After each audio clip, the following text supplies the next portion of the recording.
This is why you see that from 12 imams, you find the first imam establishes justice. His jihad is a jihad of patience and silence. The second imam's jihad is what? Diplomacy, in the way that he deals with Muawiyah. The third imam's jihad is that he sacrifices his life. But you find from the fourth imam is the revival and the preservation of the message of Sayyid al-Shuhada. From the fifth imam to the ninth imam, you find an intellectual jihad. That is what true jihad is here in this context. The jihad of the intellect, the revival of the intellectual sciences. From the fifth imam to the ninth imam, you have an intellectual jihad. Essentially, when the Western world thinks of a jihad, it thinks of fighting. No, when we teach our children what jihad is what? Jihad is a struggle, and the struggle starts within yourself. The minor jihad is fighting.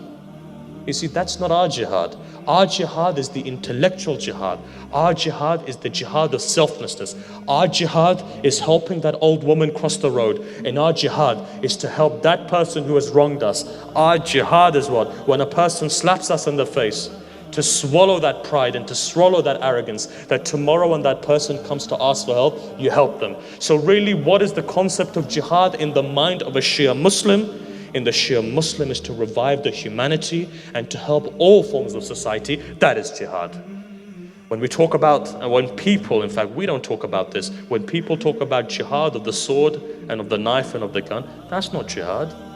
Know that our fuqaha have said, you are not even allowed to fight an offensive jihad. That's what our fuqaha say. You can't attack someone. You can only defend yourself. And as you know, within our human rights, human beings have the ability to defend themselves within proportion.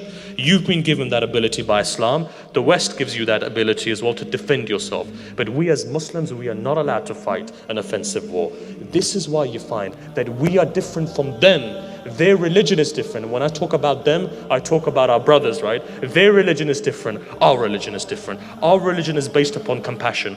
Our religion is based upon Sayyid al-Shuhada. When Sayyid al-Shuhada comes to Karbala, he doesn't start fighting first. He says to Abu al-Fadl al-Abbas, he says, go and ask them. Let's have dialogue. Let's solve these problems.